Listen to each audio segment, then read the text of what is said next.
Inilah Injil Yesus Kristus menurut Santo Matius. Dimuliakanlah Tuhan.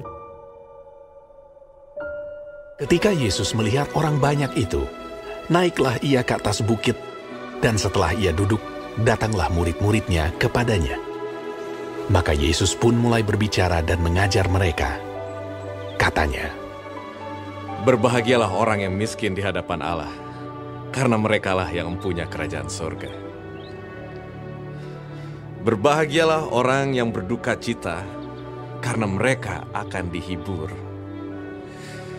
Berbahagialah orang yang lemah lembut, karena mereka akan memiliki bumi. Dan berbahagialah orang yang lapar dan haus akan kebenaran, karena mereka akan dipuaskan. Berbahagialah orang yang murah hatinya, karena mereka akan beroleh kemurahan. Berbahagialah orang yang suci hatinya, karena mereka akan melihat Allah. Berbahagialah orang yang membawa damai, karena mereka akan disebut anak-anak Allah.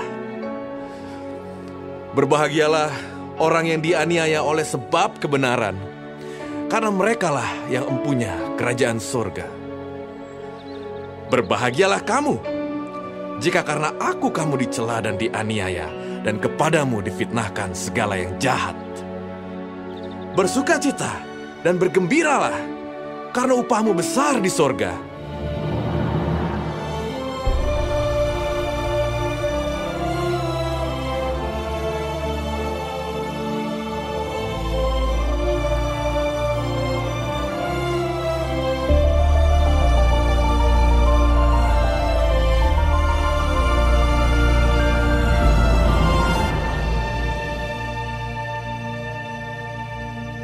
Demikianlah Injil Tuhan.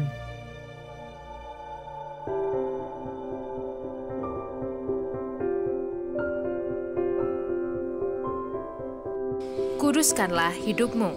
Renungan oleh Romo Athanasius Marianto Eka, Okarm. Sahabat Cafe Rohani, hari ini kita merayakan Hari Raya Semua Orang Kudus. Seseorang digelari kudus karena setia pada perintah Tuhan selama hidupnya. Orang-orang kudus ini dipercaya sudah berbahagia dan dimuliakan bersama dengan Allah di dalam kerajaan surga. Dengan begitu, setia menjaga kekudusan berarti kita sedang mengusahakan kebahagiaan yang kekal. Injil hari ini berbicara tentang 8 sabda bahagia yang disampaikan Yesus kepada para muridnya. Kalau dunia menganggap yang berbahagia adalah yang memiliki banyak harta, maka sebaiknya Yesus mengatakan bahwa orang yang memiliki semangat miskin dan bergantung pada Allah sebagai harta satu-satunya adalah orang yang bahagia. Atau menurut dunia, orang yang punya kuasa adalah orang yang bahagia karena bebas memerintah siapa saja. Sebaliknya, bagi Yesus, seorang yang berjiwa pelayanlah yang berbahagia. Sebagai orang beriman, kita dengan mudah menjawab, "Saya pilih kebahagiaan surgawi."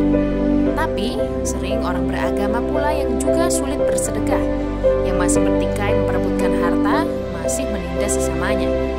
Kita adalah orang-orang beriman yang hidup di tengah dunia.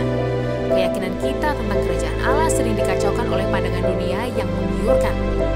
Kita ada dalam dunia dengan pengaruh dunia yang sangat kuat, tapi kita juga adalah makhluk Tuhan yang sedang berziarah kembali ke rumah pokok kita. Para kudus telah menunjukkan cara terbaik untuk berdamai dengan dunia, tapi tidak melupakan jati diri kita sebagai makhluk Tuhan. Kata kuncinya adalah pengorbanan. Kalau kita bersedia berkorban bagi orang lain, maka tidak akan ada perkelahian karena memperebutkan harta. Tidak ada iri hati, dengki, dan penindasan.